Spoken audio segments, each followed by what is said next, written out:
EPFO का हम लोगों ने पार्ट 1 कर लिया था जिसमें प्रीवियस ईयर क्वेश्चंस थे।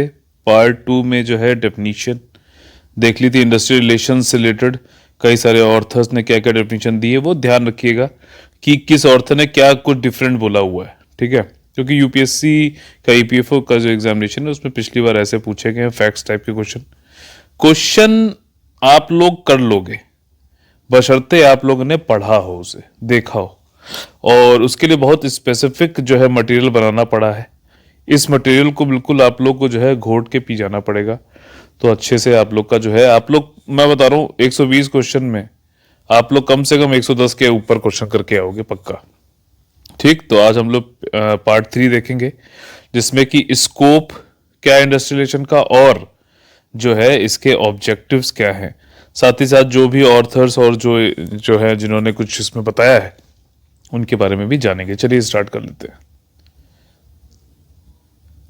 स्टार्ट करने से पहले हमेशा की तरह एक और रिमाइंडर है हमारे लिए कि आपका ईपीएफओ का भी, ठीक, आप लोग के लिए ईपीएफओ का भी और यूपीएससी का सिविल सर्विसेज का पेड ग्रुप हमारा चल रहा है। यूपी पीएससी यूपी सभी एग्जामों के लिए आप लोग कॉल करके 8564880530 और 9696060608 पर कॉल करके आप लोग एडमिशन ले सकते हैं, अपना सिलेक्शन सुनिश्चित कर सकते हैं। यूपीएससी के जो एग्जामिनेशन है सिविल सर्विसेज और ईपीएफओ, इसमें सब कुछ टेस्ट से लेकर कंटिन्यूअस हैंड होल्डिंग एक्सरसाइज है, टेस्ट लेके study material, everything is in bilingual language. ठीक है, साथ ही साथ कंटिन्यूअस हैंड होल्डिंग एक्सरसाइज का मतलब यह है कि पर्सनल गाइडेंस का बिल्कुल हमेशा जब भी स्टडी से रिलेटेड आप लोग डाउट हो, हर समय 24/7 हम लोग आपके लिए जो है हमेशा हाजिर रहते हैं, बिल्कुल आपके पर्सनल लेवल पे जाके, ठीक, स्टडी से रिलेटेड पर्सनल लेवल पे जाके आप लोग के लिए जो है जो भी आपकी मिस्टेक्स हैं उनको रेक्टिफाई करके आपको एग्जाम के लिए तैयार करते हैं ताकि कोई भी क्वेश्चन आपको सरप्राइजिंग ना लगे। ठीक है, चलिए स्टार्ट करते हैं अपना इंडस्ट्रियल रिलेशन के स्कोप एंड ऑब्जेक्टिव के साथ।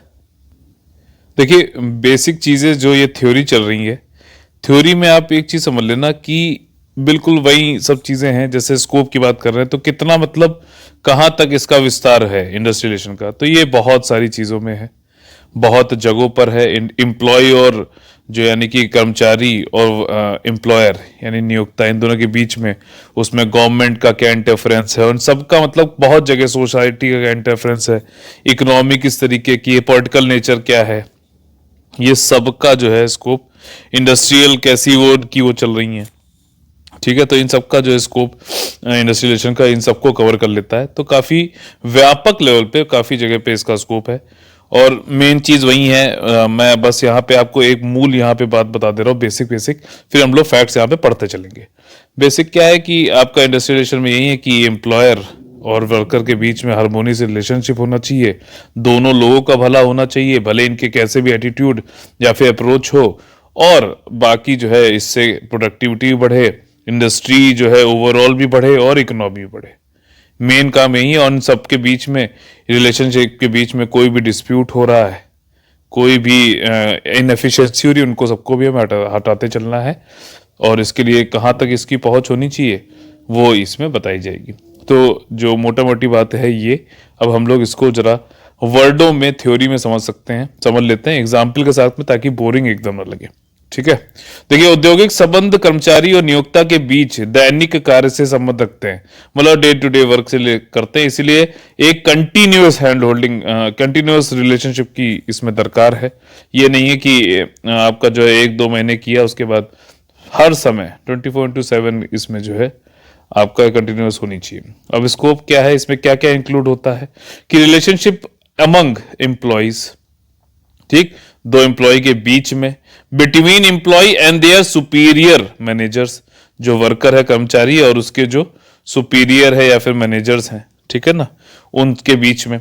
उसके बाद यह है कि collective relationship between trade union and management, trade union मतलब एम्प्लॉयज का जो यूनियन है और मैनेजमेंट के जो यूनियन है। जैसे कि एग्जाम्पल के तौर पे समझ लो कि मानेसर में मारुति सुजुकी का प्लांट है, तो वहां के ट्रेड यूनियंस का और फिर मैनेजमेंट मारुति सुजुकी की पूरी मैनेजमेंट के बीच में, ठीक, तो यूनियन मैनेजमेंट रिलेशनशिप भी हो जाएगा।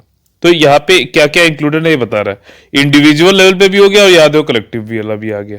ठीक, इसी तरीके से थर्ड क्या है कि आपका collective relationship between among trade union के आपस में भी एम्प्लॉय एसोसिएशन का भी हो गया, वर्कर का बात हो गई, एम्प्लॉयर की बात हो गई, ट्रेड यूनियन, एम्प्लॉयर, और उसके बाद क्या है आपका गवर्नमेंट। ठीक, ये भी गवर्नमेंट भी तीसरा इसमें फैक्टर रिलेशनशिप में स्कोप में आ जाता है।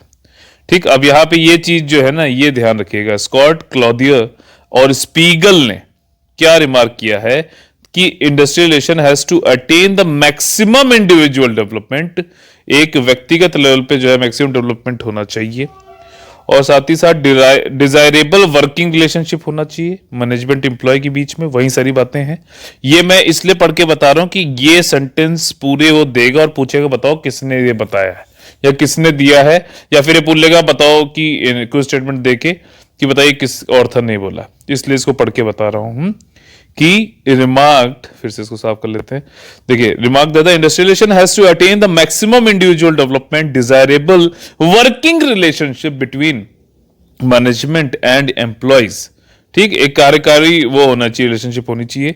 ये नहीं है कि कुछ भी कोई अपना पर्सनल वो चल रहा है। ठीक है, अपना वर्किंग कि आपको भाई इतना वेतन मिलेगा, सारी चीजें आप इतना प्रोड्यूस करोगे, ये वाली बातें। ठीक, effective moulding of human resource, मतलब जो आपका यहां पे कहना चाह रहा है कि त्रिपुटी के औद्योगिक संबंधों का मुख्य उद्देश्य अधिकतम व्यक्तिगत विकास, प्रबंधन और कर्मचारियों के बीच वांछनीय, ठीक, वांछनीय कार्य संबंध और मानव संसाधन का प्रभावी रूप से क्रियान्वयन होना चाहिए। ठीक, they also asserted that either industrialization और पर्सनल मतलब आदमियों से रिलेटेड होता है, ये वाला पर्सनल, व्यक्तिगत नहीं, निजी नहीं, पर्सनल मतलब आपका जो है किससे, क्रामिक से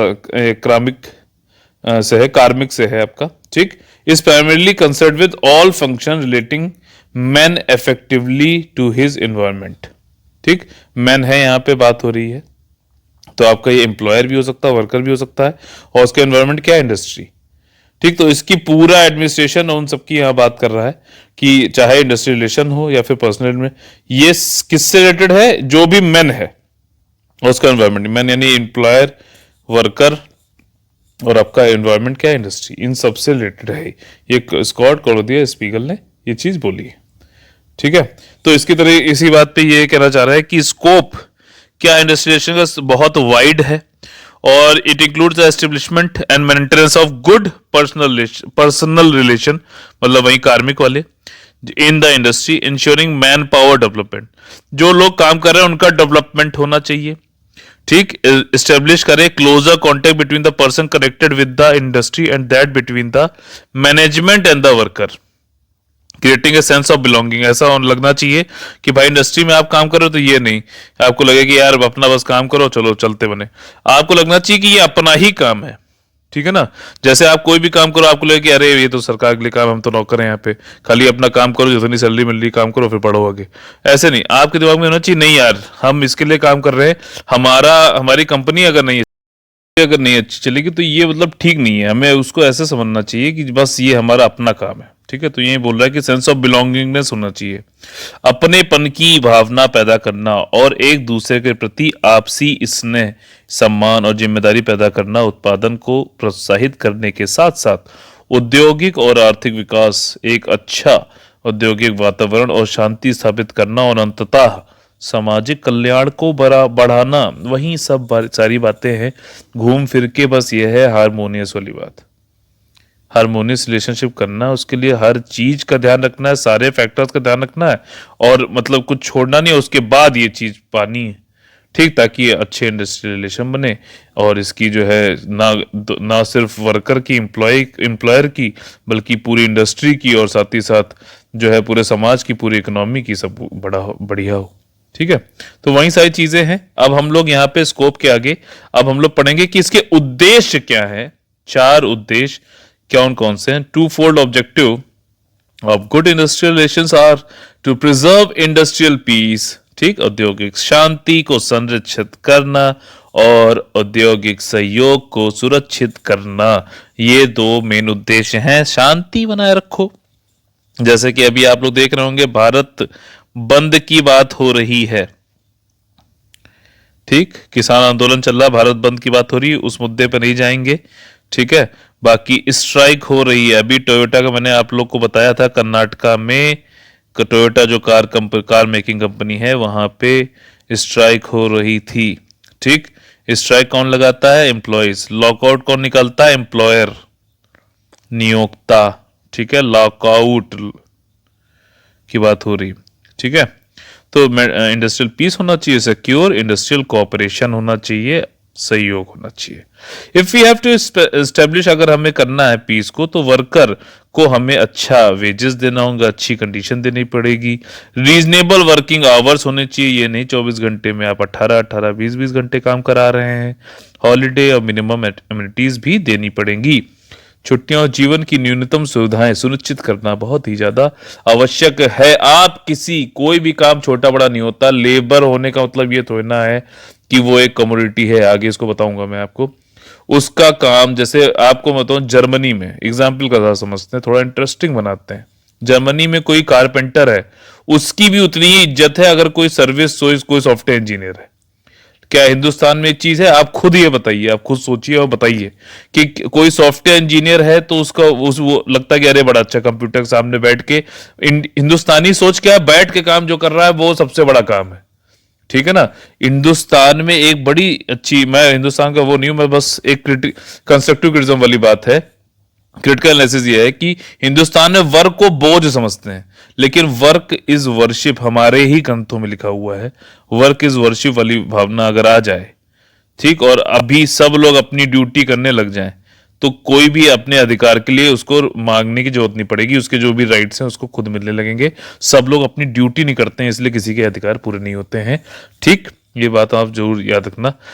ठीक है, तो ये सारी चीजें इंडस्ट्री को फिर से डिफाइन करने की यहाँ पे कोशिश करी है। Defined as a venture of cooperation, सहयोग करें under the direction of the management के डायरेक्शन के अंतर्गत, टू सिक्योर द इफेक्टिव, ठीक है, coordination of man, material, machinery and money. ये 4 M's की बात हुई थी ना, फैक्टर ऑफ प्रोडक्शन आप लोग को मेंशन करना है कमेंट में क्या क्या है, और 4M की बात हुई थी, वो फिर से यही बात हो रही है यहाँ पे। इंडस्ट्री का एक मतलब ये वेंचर है आपका। उद्योग को पुरुषों, सामग्रियों, मशीनरी और धन के प्रभावी समन्वय को सुरक्षित करने के लिए प्रबंधन की दिशा में सहयोग के एक उपक्रम के रूप में परिभाषित किया जा सकता है। सिंपल बात यह है। ठीक, आपको कोऑपरेशन करो और मैनेजमेंट जैसा बता रहा है वैसा करो, और ताकि जो है इफेक्टिव कोऑर्डिनेशन, समन्वय हो आपका। मैन, मटेरियल और इन सबको अच्छे से जो है आप, रिसोर्सेज आपके पास पड़ी हुई हैं कई सारी, जैसे मैन, मटेरियल, मशीनरी, मनी, क्या है ये? रिसोर्सेज है। इनको अच्छा कोऑर्डिनेशन, समन्वय इनके बीच में बैठाओ और ज्यादा से ज्यादा प्रोडक्शन और ये सारी चीजें करो, अपने उद्देश्यों को पूरा करो। ठीक, और अगला ये बता रहा ऑब्जेक्टिव ऑफ गुड इंडस्ट्रियलाइजेशन क्या है कि आप डेवलपमेंट करो, प्रोग्रेस करो इंडस्ट्री का। ठीक, विकास करिए, उसकी बढ़त कराइए, वो भी डेमोक्रेटिक मेथड के थ्रू, मतलब कि लेबर का पार्टिसिपेशन भी जरूरी है। मैनेजमेंट यानी कि नियोक्ता जो बता रहा है सिर्फ वही बात नहीं, आप कोई भी चीज इनके लिए ऊपर थोप रहे हो तो इनकी भी बात आप सुनो, समझ रहे हो? ठीक, डेमोक्रेटिक मेथड होना चाहिए। Stability, total wellbeing and happiness of the worker पे ज्यादा ध्यान दिया जा रहा है, तभी इंडस्ट्रियल पीस भी आएगा। इंडस्ट्रियल पीस क्या है? ये एक तरीके का फल है जब आपके गुड इंडस्ट्रियल रिलेशन होते हैं, हार्मोनियस एटमॉस्फेयर होता है, कोई इनकलाब जिंदाबाद इस तरीके की बातें नहीं होती, कोई स्ट्राइक नहीं होता, कोई इंडस्ट्रियल डिस्प्यूट नहीं होता, तभी जो है इंडस्ट्रियल पीस होता है। ठीक, टू फोल्ड ऑब्जेक्टिव पहले बताया था ना, इंडस्ट्रियल पीस होना चाहिए। ठीक, वहीं की बात यहां पे हो रही है। रीजनल प्रेजुडिसेस, इसकी एग्जांपल से समझते हैं। अरे ये तो बिहारी है, मैं आपको बताऊं ये होता है। ठीक, ये तो बिहारी है, ये महाराष्ट्र में कैसे आ गया, इसको यहां काम नहीं करने देंगे।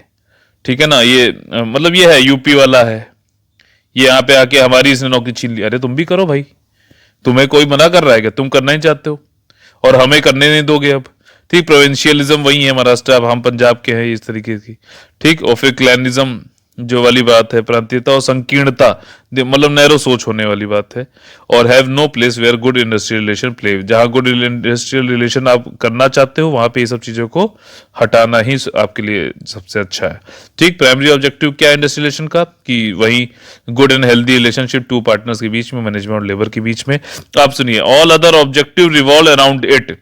ठीक, जो भी ऑब्जेक्टिव है, वो जो भी प्राइमरी ऑब्जेक्टिव, मतलब इन दोनों के बीच में अच्छे रिलेशनशिप होने चाहिए, मैनेजमेंट और लेबर के बीच में, इसके अराउंड ही सारे जितने भी ऑब्जेक्टिव है उसके अराउंड घूमते हैं।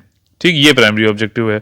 इसके बाद जो है किरकाल्डी जो है आपके, इन्होंने 4 ऑब्जेक्टिव बताए हैं। Improving the economic condition of the labour. ठीक, यहां पे अब समझ लो वेजेस की बात हो रही है। ठीक, in the existing state of industrial management and political government. ठीक, जैसे कि अभी वेजेस कोड बिल आया है, मैंने आपको लोगों को कराया, वो वीडियो जरूर देख लीजिएगा। तो मिनिमम वेज की बात हो रही है। तो इन सब का क्या मतलब प्रैक्टिकली सोचो ना आप लोग, क्या है इसका मतलब? इसका यही ना कि इकोनॉमिक कंडीशन लेबर की सुधारना चाहते हैं। ठीक, दूसरा, controlling industry by the state. State यानी सरकार का होना जरूरी है, जो कि प्रोडक्शन को, इंडस्ट्रियलाइजेशन को रेगुलेट करे, प्रोडक्शन को भी करे। ठीक है, रेगुलेट करे। आप मान लीजिए कहीं पे कोई कम्युनिटी बन रही है, ठीक, कम्युनिटी बन रही है, तो ऐसा नहीं होना चाहिए कि उसकी वजह से इतना वो सस्ता हो जाए कि उसको वेतन ही ना दे। ठीक, वेतन ही ना दे पाए लेबर को, तो in the end of the day क्या हो रहा है? लेबर सफर हो रहा है, इंडस्ट्री भी सफर हो रही है। तो इन सबके लिए जो है ये मतलब हस्तक्षेप चाहिए चाहिए स्टेट का। एक तरीके किरकल्डी का जो चार ये ऑब्जेक्टिव है, ये सोशलिज्म को दर्शाते हैं। जैसे इंडिया भी एक सोशलिस्ट स्टेट है, हमारे प्रियम्बल में, प्रस्तावना में लिखा हुआ है। तो मतलब एक सरकार का एक हस्तक्षेप चाहता है, बिल्कुल नहीं चाहता है कि हर कोई आत्मनिर्भर हो जाए। ठीक है, उसके बाद ये है सोशलाइजेशन और nationalisation of industries by making the state itself employer. ठीक, अब ये इसका एक एग्जांपल समझो कि जैसे एयर इंडिया जो आप देख रहे हो, ये किसकी थी पहले? इसका पहले जो है ये जमशेदजी, ये टाटा लोग की ही थी। ठीक है ना, अब इसको इट्स स्टेट ने खुद नेशनलाइज कर दिया गया। ठीक, इसको क्या बोलते हैं? पॉलिटी अगर पढ़ा है किसी ने, डॉक्ट्रिन ऑफ एमिनेंट डोमेन, यही बोलते हैं ना? अगर हाँ तो बताइएगा। अच्छा, ये क्या कहता है, ये क्या है डॉक्ट्रिन ऑफ एमिनेंट डोमेन? ये हो सकता है डायरेक्टली पॉलिटी में क्वेश्चन पूछ भी ले, क्योंकि ये जो बात हो रही है इसी से रिलेटेड है कि स्टेट जो है नेशनलाइजेशन कर लेता है इंडस्ट्री का। जैसे कि एयर इंडिया बनाया तो जमशेद जी उन लोग की थी एयरलाइंस, उसको नेशनलाइज कर दिया गया। बैंकों का नेशनलाइजेशन किया गया 1969 में, ताकि जो गरीब किसान है सबको भी लोन मिल सके, सिर्फ अमीरों को ना मिले। ठीक है, तो ये सब भी स्टेट का ही ये काम है। ठीक, स्टेट इटसेल्फ द एम्प्लॉयर, मतलब स्टेट खुद बन जाए। यहाँ पे देखिए सोशलिस्ट वाली फिलॉसफी को ही यहाँ पे दर्शा रहा है। ठीक है, जैसे बीएसएनएल, ठीक, बीएसएनएल आपका क्या है? टेलीकॉम सर्विसेज प्रोवाइड कर रहा है। ठीक, ओएनजीसी ये सब आपका ऑयल की वो माइनिंग कर रहा है।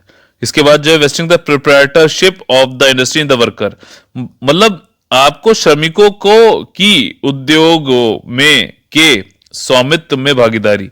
एक तरीके से यहां पे कहना चाह रहा है कि वर्कर को प्रॉपर्टी, इंडस्ट्री की जो प्रॉपर्टी है उसका ओनर होना चाहिए। वर्कर को ज्यादा यहाँ महत्व दिया जा रहा है, सोशलिस्ट वाली आइडियोलॉजी है।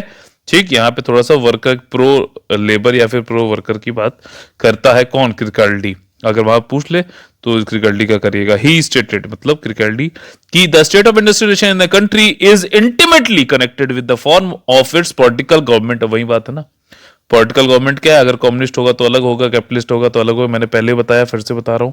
ठीक, अगर जो है सोशलिस्ट होगा तो अलग होगा। सोशलिस्ट जैसे इंडिया का, इंडिया ने मिक्स्ड इकोनॉमी की बात करी कि जो बहुत ज्यादा जरूरी है, मैरिड गुड्स हैं, उनके लिए तो सरकार कर लेगा, करेगी, वो बनाएगी चीजें, और जो बाकी चीजें उसमें प्राइवेट का भी, मतलब दोनों का एग्जिस्टेंस रहेगा।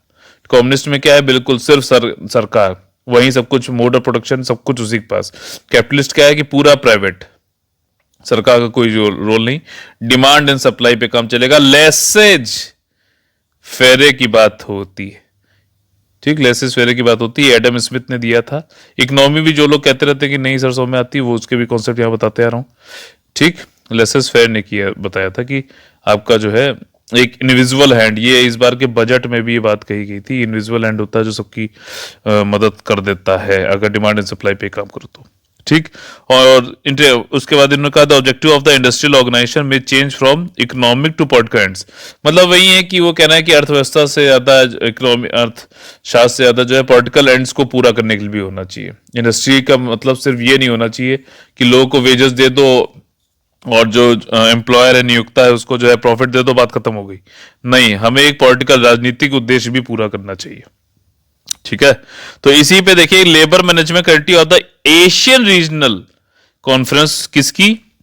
आईएलओ की। उसने ये रिकॉग्नाइज किया, मतलब इस चीज को पहचाना, ठीक है, कि सर्टेन फंडामेंटल प्रिंसिपल जो है objective of the social policy को भी जरूरी है गवर्न करने के लिए इंडस्ट्रियल रिलेशन को, with the view to establish harmonious, मतलब सोशल पॉलिसी का भी जो है हस्तक्षेप होना चाहिए इंडस्ट्रियल रिलेशन को गवर्न करने के लिए, ठीक है, और ताकि जो है हार्मोनियस लेबर मैनेजमेंट रिलेशन बन सके। दे आर, अब ये क्या है, ठीक है, कि good labour management relation in industry depend upon employer and trade union being able to resolve their problem. अगर कोई भी डिस्प्यूट हो रहा है, कुछ भी हो रहा है, तो उसको कैसे रिजॉल्व करना चाहते हैं, म्यूचुअली, मतलब दोनों की बात सुनी जाएगी फ्रीली, दोनों लोग अपनी बात रखने का उनको अधिकार है, कोई डर वर नहीं है, इंडिपेंडेंटली, ठीक है, कोई मतलब ये नहीं कि इनसे जो पूछे तो हम डिपेंडेंसी के हिसाब से, दोनों लोग अपने अपने पक्ष बिल्कुल फ्रीली रख सकते हैं और रिस्पॉन्सिबली, ऐसा भी नहीं कि कुछ भी बोल दो, कुछ भी रख दो, एक जिम्मेदार आदमी के तरीके से कि रिजॉल्व करना है, ये गुड लेबर मैनेजमेंट रिलेशनशिप में होने चाहिए, ठीक। इसके बाद क्या है कि the trade union and the employers, ठीक, trade union and the employers and the organisation must be desirous of, मतलब ऐसा भी नहीं कि सिर्फ बैठ गए, उनके मन में डिजायर भी होना चाहिए कि प्रॉब्लम का जो है, सिर्फ प्रॉब्लम प्रॉब्लम प्रॉब्लम पे ही बात करते रहोगे तो बात नहीं होगी ना सही, आप उनके मन में ये भी होना चाहिए सोल्यूशन पे भी बात करें, सिर्फ क्रिटिसाइज नहीं एक दूसरे को करना है, हमें ये भी सोचना है कि हमें प्रॉब्लम को रिजॉल्व भी करना है। इसीलिए हमें बार्गेनिंग, कलेक्टिव बार्गेनिंग, जो मैंने पिछले आपको बताया भी था, और पेड ग्रुप में मैंने जो है वो भी दिया था कलेक्टिव बार्गेनिंग का, आईएलओ की तरफ से क्या डेफिनेशन है, ठीक, तो उसमें, और इसको जो है ऑडियो के थ्रू भी मैंने, ऑडियो के थ्रू उसमें पेड ग्रुप में बताया हुआ है कि कलेक्टिव बार्गेनिंग क्या है, कि आपस में दोनों लोग, ट्रेड यूनियन इंडिविजुअली नहीं, यूनियन और मैनेजमेंट ये बैठते हैं और आपस में सारी बातें रखी जाती हैं, फिर किसी प्रपोजल पे पहुंचते हैं, नेगोशिएट किया जाता है, सारी बात ये होना चाहिए, डिजायर होना चाहिए कि प्रॉब्लम को खत्म किया जाए, ठीक। हाउएवर फिर भी ये कहता है कि हालांकि जब भी जनहित में आवश्यक हो समस्या के समाधान के लिए सरकारी एजेंसियों की सहायता, अब यहाँ पे देखिए फिर से ये कह रहा है कि गवर्नमेंट की जो एजेंसियां हैं उनकी भी सहायता लेनी चाहिए रिजॉल्व करने के लिए प्रॉब्लम की, और जहां भी पब्लिक इंटरेस्ट की बात आ रही हो, ठीक है ना, सरकारी एजेंसीज को भी रखना चाहिए। अब आज के टाइम पे मान लीजिए कोई इंडस्ट्री के बीच में हो रहा है, टोयोटा की वाली केस को ले लेते हैं, ठीक, अब यहाँ पे क्या आता है कि एम्प्लॉयज बिगड़ गए, और यहाँ पे टोयोटा जो एम्प्लॉयर है, नियोक्ता है, वो भी अपनी बात पे, ये भी अपनी बात पे अड़े हुए, तो कर्नाटका गवर्नमेंट ने यहाँ पे हस्तक्षेप किया और इन दोनों को समझाया और कहा कि देखो ऐसा, इसको ये सब खत्म करो, पब्लिक इंटरेस्ट में ठीक नहीं है, तुम्हारी इसको तुमको, तुम्हारे भी काफी लोग जुड़े हुए हैं, समाज में जो है पैसा नहीं पहुंचेगा, ये चीज जब बंद ही कर दो काम तो कैसे होगा, तो पब्लिक इंटरेस्ट भी यहाँ पे जुड़ा हुआ है, तो इसीलिए यहाँ पे फिर से देखिए कलेक्टिव बार्गेनिंग पे फिर से फोकस करते हुए कहता है कि ये बहुत ही ज्यादा सामूहिक सौदेबाजी अच्छे संबंधों की आधारशिला है, कॉर्नरस्टोन, और इस प्रक्रिया को अधिकतम प्रभावी बनाने के लिए विधायी उपायों की सहायता लेनी चाहिए ताकि बेहतर सामंजस्य की स्थिति बनाई जा सके, ठीक है। और तीसरी बात क्या कह रही है अली कमिटी की, worker and employ organization should be, श्रमिक और नियोक्ता संगठनों को दोनों पक्षों के बीच संबंधों को प्रभावित करने वाले, समझिए, सामाजिक आर्थिक सामान्य उपाय, जनरल मेजर्स जो भी हैं, सरकारी एजेंसियों के साथ जुड़ने के लिए इच्छुक होना चाहिए, चाहे ये हो, दोनों लोग जो है, मतलब टोयोटा हो चाहे वर्कर हो, दोनों लोग जाके गवर्नमेंट को जो है उसको उस बीच में लाके सारा काम करना चाहिए, चाहे सामाजिक हो चाहे जैसा भी है, ठीक, गवर्नमेंट को जोड़ना जरूरी है, ये डिजायरेबल है, यहाँ पे कहना चाह रहा है कमिटी। इसलिए क्या कहती है, एम्फसाइज करती है need for the management to acquire the fuller understanding, मतलब आप सामाजिक आर्थिक ये सारी चीजों का कंप्लीट अंडरस्टैंडिंग होना चाहिए, किसी इन सबको भी फैक्टर को इंक्लूड करो, जैसे मैंने पहले बताया, understanding of human factor in production and must use the appropriate methods for employees selection, but methods भी appropriate होने चाहिए एम्प्लॉय के सिलेक्शन के लिए, किस कल्चर से आ रहा है, कहाँ से आ रहा है, क्या फूड हैबिट्स है, क्या उसकी कैपेसिटी है, प्रमोशन में, ट्रेनिंग में, वेज एडमिनिस्ट्रेशन में, इन सब में चीजें आनी चाहिए, यहां तक कि उसको निकालना, ले ऑफ करना, छटनी करना, लेबर डिसिप्लिन, डिसमिसल प्रोसीजर, सब कुछ जब तक आप ये ह्यूमन फैक्टर के फुल अंडरस्टैंडिंग नहीं होगी तो ये सारे काम आप नहीं कर पाओगे ढंग से, तो फुल अंडरस्टैंडिंग करिए और इन सब चीजों को इसमें इंक्लूड करिए और पॉलिसी और प्रोसीजर बनाइए ताकि इंप्रूव हो सके labour and personal relationship, personal वहीं कार्मिक वाले रिलेशनशिप, ठीक है। तो अब शॉर्ट में फिर से वही बात बताना चाह रहा है कि ऑब्जेक्टिव क्या है इंडस्ट्रियलाइजेशन के, वह ये है या है टू सेफगार्ड करना है लेबर के इंटरेस्ट को, मैनेजमेंट के इंटरेस्ट को, high level of mutual understanding, दोनों की बातों का, दोनों के उसको समझना है, ठीक, आपसी समझ और सद्भावना, goodwill between all sections in the society which are associated, जो भी प्रोडक्शन में से जुड़े हुए हैं, वहीं से बोल वचन वाली बातें हैं। उसके बाद टू रेज द प्रोडक्टिव, उत्पादकता को बढ़ाना है, और ये तभी बढ़ सकती है जब आप हाई लेबर टर्नओवर, अब मैंने टर्नओवर जो है पिछले वीडियो में समझाया था कंपनी के परिप्रेक्ष्य में कि टर्नओवर क्या होता है, यहां पे लेबर टर्नओवर, टर्नओवर का बेसिक मीनिंग मैंने वहां पे भी बताया था, फिर बता दे रहा हूं जिन लोगों ने मिस कर दिया है, आप लोग वाली वीडियो सीरीज जरूर देख लिएगा, फिर भी बता दे रहा हूं। कोई एक कुर्सी है मान लो, ठीक, कुर्सी बना रहा हूं मैं, आप इसमें मतलब समझ लीजिए बस ये कुर्सी है, ठीक, तो इस पे अगर जो टर्नओवर ये है कि यहां पे जो भी आ रहा है कितनी देर तक बैठ रहा है, तो ज्यादा देर तक बैठ रहा है तो टर्नओवर कम है, ठीक, कोई ए बंदा, अब ये भी हट गया, यहां चला गया, दूसरा आ गया, ये भी चला गया, सी आ गया, एक साल में मान लीजिए यहां पे 4 लोग बैठे, तो टर्नओवर ज्यादा है, लेकिन इस केस में यहां पर टर्नओवर अच्छा नहीं माना जाएगा। किसी एक काम के लिए जो है आप 4 लोग रख रहे हो एक साल में, तो ये अच्छा नहीं माना जाएगा। इंप्लॉय लेबर के परिप्रेक्ष्य में, कंपनी के परिप्रेक्ष्य में मैंने क्या बताया था, आप लोग को यहां पे कमेंट करके बताना है। और मतलब फ्रीक्वेंट एब्सेंटिज्म भी ठीक नहीं है, नौकरी छोड़ने और श्रमिकों की नौकरी छोड़ने और बार बार अनुपस्थित रहने की प्रवृत्ति को कम करके उत्पादकता को उच्च स्तर तक ले जाना चाहिए। और साथ ही साथ ये भी कहना टू अवॉइड इंडस्ट्रियल कॉन्फ्लिक्ट को कम करो, हार्मोनियस रिलेशनशिप को बढ़ाओ ताकि इंडस्ट्रियल प्रोग्रेस हो सके कंट्री में, वही सारी बातें हैं। यहां पे ये जो ये वाला स्टेटमेंट है, अब आप लोग को लग रहा होगा कि ये स्टेटमेंट बता दिए, इसका क्या यूज है, क्या है क्या नहीं है। देखिए यहां पे मैं आपको इसका एक जीता जागता एग्जांपल समझाता हूं। पार्ट वाला आप लोगों ने देखा था जिसमें प्रीवियस ईयर क्वेश्चंस थे, इसमें एक क्वेश्चन था जिसमें इनडायरेक्टली देखिए यूपीएससी ने आप लोग साथ खेला, और यही होगा आगे, इसलिए मैं जोर देकर पढ़ाता हूं कि भाई क्वेश्चन कैसे पूछे आ रहे, ये चीज दिमाग में आपको या फिर कैसे पूछ सकते हो चलना चाहिए। सिटीजनशिप कॉन्सेप्ट ऑफ लेबर पूछा था, ठीक है। अब आप इस वाले स्टेटमेंट को पढ़ो, ठीक, मैं ही पढ़ देता हूं।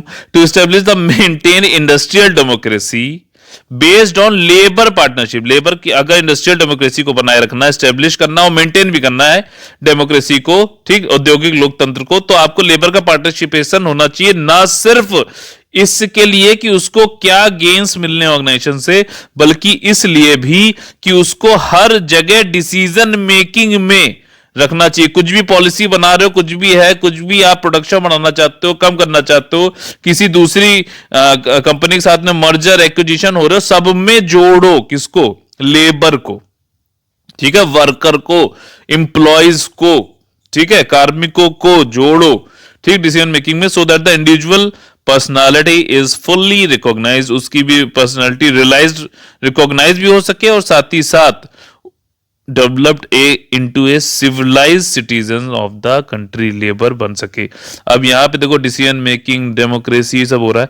अगर आपने देखा, ये पढ़ा ध्यान से, फिर अगर आपने क्वेश्चन आपको आया और आपको पता है कि यूपीएससी इनडायरेक्टली समझ वाली क्वेश्चन पूछता है और उसमें 4 स्टेटमेंट दे रखे थे, अगर आपने पढ़ा होता तो आप वहां पे इसी वाले स्टेटमेंट को मार्क करके आते, यही वहां पे उसने पूछा भी था। इसलिए मैं कहता हूं कि ये सारी चीजें मैं इसलिए पढ़ पढ़ के आप लोग को बता रहा हूं बार बार कि एक वो इनडायरेक्टली पूछेगा वहां पे। और एक चीज बता दूं, फैक्ट्स वाले क्वेश्चन सब कर लेंगे, जो कॉन्सेप्ट वाले क्वेश्चन करेगा उसी का कट ऑफ क्लियर होगा। ये मैं बार बार बोलता हूं, यही सच्चाई है, ठीक। तो इस टाइप के क्वेश्चन नहीं कर पाएगा कोई, क्यों, अगर उसने ढंग से नहीं पढ़ा होगा, वो खाली समरी चाहता है, वो खाली शॉर्टकट चाहता है, तो शॉर्ट ही शॉर्ट नंबर आते हैं फिर, ठीक है। तो इस तरीके से पूरा वीडियो देखिए, एक एक चीज करिए, भले ही जो है 1x 1.5x पे देखिए, लेकिन देखिए जरूर, ईयरफोन लगा के अपना जो है ध्यान से सुनिए, ठीक। इसके बाद क्या है कि government to bridge about the bridge government control over such units which are running at losses.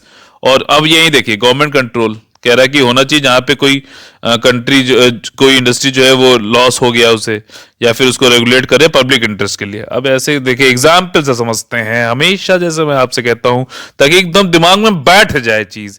Satyam technologies की आपने बात सुनी थी, याद है, वो फ्रॉड किया था ना बंदे ने, सत्यम था, इसको अगर उल्टा करोगे तो मैताज बन जाता है।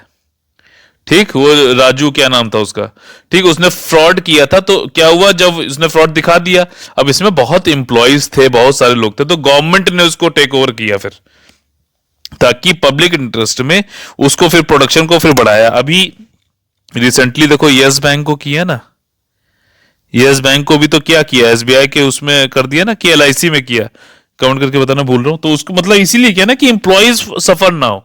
तो गवर्नमेंट का भी कंट्रोल आना चाहिए जहां ऐसे उस पे, जहां पे रनिंग मतलब लॉस हो रहा हो, या फिर कुछ रेगुलेट करे पब्लिक इंटरेस्ट के लिए। ठीक, और यही आगे क्या है, यहाँ आगे ये कहना चाह रहा 6 पॉइंट में कि टू ब्रिंग डाउन, मजदूरों को बेहतर मजदूरी, बेहतर काम करने की स्थिति और सीमांत लाभ प्रदान करने के करके हड़ताल, तालाबंदी, तालाबंदी लॉकआउट एम्प्लॉयर करता है, नियोक्ता करता है, हड़ताल आपके लेबर करते हैं, घेराव जैसी गतिविधियों को कम किया जाना चाहिए। ठीक, और साथ ही साथ यहां पे ब्रिज होगा, ब्रिंग नहीं होगा, to bridge the gap by the state between the imbalance disordered maladjusted social order. ठीक है, ये जो भी गैप बन गया इन सब चीजों की वजह से, सोशल ऑर्डर मतलब सामाजिक व्यवस्था में, ठीक, which has been result of industrial development. अगर मान लीजिए किसी एरिया में, अब देखो यहां पे इंडायरेक्टली अगर आप लोग इसको देखोगे, एग्जाम्पल में अगर दूं, अगर आप लोग कनेक्ट करो तो बात समझ में आएगी। यहां पे बात अगर आप उसको जोड़ सकते हो, नक्सल एरिया की बात हो रही है, और वहां पे क्या माइनिंग इंडस्ट्रीज और कई सारी होगी, तो उसकी वजह से क्या हुआ है कि disorder, maladjusted social order बिगड़ गया, इंडस्ट्रियल डेवलपमेंट, इंडस्ट्रीज तो डेवलप हो गई वहां पे, लेकिन वहां के लोग को डिस्प्लेस कर दिया गया, वहां पे लोगों को जो है बहुत ही उनका एक्सप्लॉयटेशन हुआ, शोषण हो रहा है। तो उसकी वजह से सोशल ऑर्डर में ये सब गड़बड़ हो गया। तो क्या होगा कि आपका जो है स्टेट को यहां पे इंटरफेयर करते हुए ये इसको बैलेंस करना है, ब्रिज करना है। ठीक, and the need for reshaping the complex social relationship. ठीक, और यहां पे नीड है for reshaping the complex social relationship adaptable to अच्छा, टेक्नोलॉजिकल एडवांसेस जो भी होते जा रहे हैं, उसके साथ ही साथ जो है सोशल रिलेशनशिप को भी मतलब वो उनको जो है अडॉप्ट कराना है। ठीक, उनको मेंबर्स को डिसिप्लिन और कंट्रोल भी करना है, ताकि जो है कॉन्फ्लिक्टिंग इंटरेस्ट ना हो। अब मान लीजिए जैसे कंप्यूटर आ गए थे, ठीक, तो कई लोग जो है बेरोजगार हो गए जिनको कंप्यूटर स्किल नहीं आनी, तो उन लोग को ये भी करना है और कि भैया सबको स्किलिंग भी कराते जाएं। जैसे कि अभी आपने इंडस्ट्रियल रिलेशन कोड में सुना होगा कि एक री स्किलिंग फंड रखा गया है। देखो ये कनेक्ट करके मैं बता रहा हूं ना, बैकग्राउंड को करंट अफेयर से जोड़ते हुए जो पढ़ेगा वहीं आगे बढ़ेगा। रीस्किलिंग फंड क्यों किया गया है, ऐसे ही कुछ टेक्निकल एडवांटेज से जो है कॉम्प्लेक्स सोशल रिलेशनशिप जो है उनको बना के बढ़िया से बैलेंस करके रखना, इसमें सबका स्टेट यानी सरकार का काम है। The main theme behind the concept of industrialization is to recognise the fact that the labour is a human being. अब यहां पे कहना चाह रहे लेबर भी एक ह्यूमन बीइंग है और वो कोई कमोडिटी नहीं है, तो उसको ट्रीट भी वैसे ही करना चाहिए। मतलब लेबर्स का अभी काफी शोषण ये सब होता है, तो उनके परिवारों का और सब, तो वो सब ये सब रुकना चाहिए, ये सब खत्म होना चाहिए, बस सीधी सी बात है। इंडस्ट्रियलाइजेशन तभी अच्छा हो पाएगा, क्योंकि कुछ भी कर लो तो जो मैनेजमेंट है, जो एम्प्लॉयर, जो नियोक्ता है, वो अभी पावरफुल पोजीशन पे तो है। ठीक है, द एवरी इंडिविजुअल डिफर्स। अब यहाँ पे एक वही चीज बताना चाह रहा है कि भाई जो हर एक कोई व्यक्ति होता है वो अलग होता है अपनी मेंटल और इमोशनल एबिलिटीज में। ठीक है, और उसके सेंटिमेंट्स, ट्रेडिशन अलग अलग होते हैं, तो हमें ह्यूमन लाइक ट्रीटमेंट करना चाहिए उनके साथ में, और उसी की वजह से इंप्रूव हो सकते हैं रिलेशन मैनेजमेंट और लेबर के बीच में।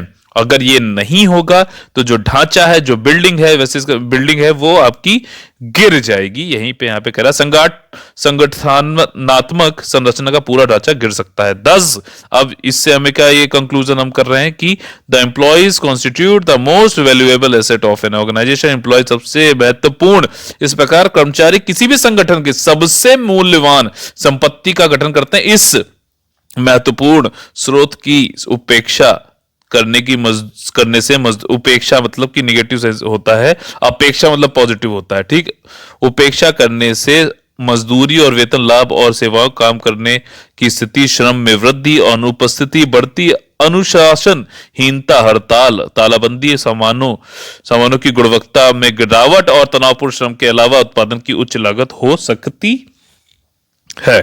ठीक, ये चीज आपको समझ में आ गई। आगे पार्ट 4 में हम लोग क्या पढ़ेंगे, टाइप्स ऑफ इंडस्ट्रियल रिलेशन। चलिए फिर विदा लेते हैं। जय हिंद, जय Bharat, all the very best है।